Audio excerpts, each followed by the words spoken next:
Think about the last time a major change happened at work. A surprise reorganization, a project quietly killed.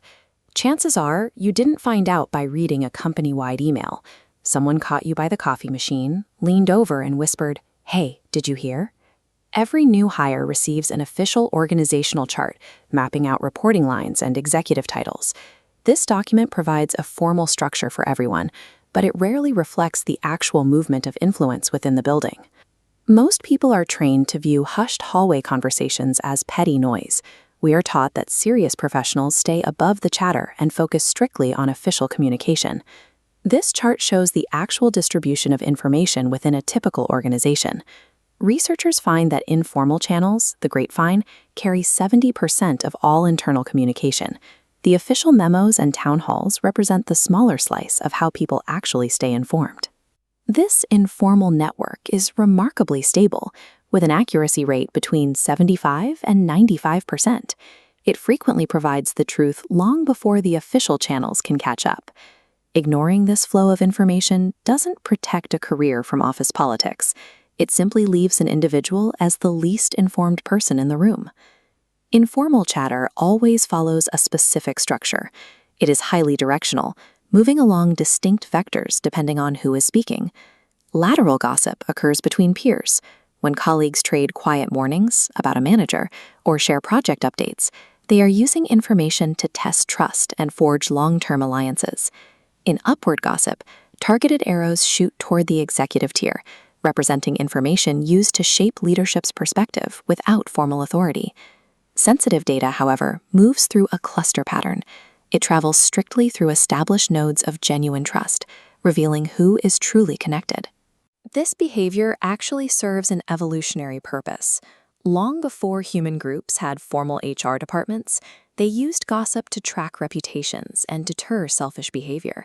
It is a primal tool for maintaining group cooperation. Smart leaders clearly recognize this unspoken reality. Over 90% of frontline managers actively monitor the grapevine, treating the office chatter as an early warning system for the health of their teams. These patterns of informal talk represent the self-regulating nervous system of the human pack. Understanding these mechanics provides a clear diagnostic for an individual's career security. Inclusion in these informal loops serves as a primary indicator of professional status. Being trusted with a confidential update signals belonging and influence within the core group. Sudden exclusion from these hushed groups is a critical warning sign. When the flow of informal information stops, it often indicates that an individual's standing within the network is slipping. Consider an employee named Priya. She was a strong performer whose formal work metrics remained flawless. However, she began to notice subtle shifts in her daily social environment. Colleagues stopped debriefing with her after meetings. A primary group chat went silent. She eventually realized she was learning about major client changes only during formal, scheduled meetings. Weeks later, a reorganization narrowed her role. The informal network had already recognized the upcoming shift and reorganized itself around the new reality long before the official announcement.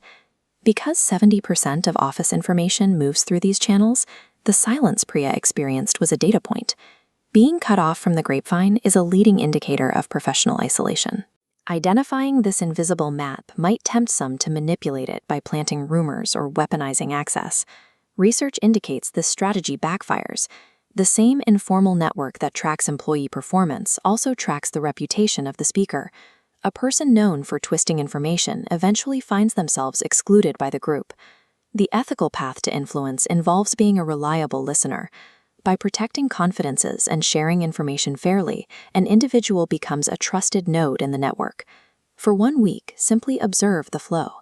Track who holds the information first and identify where the lines of trust actually run. Use that observation to determine your current position on the map. Decide if you are acting as a hub for the team or if you are drifting toward the edge. Influence lives on the invisible map. Once you can read that map, you can finally see how your workplace truly functions.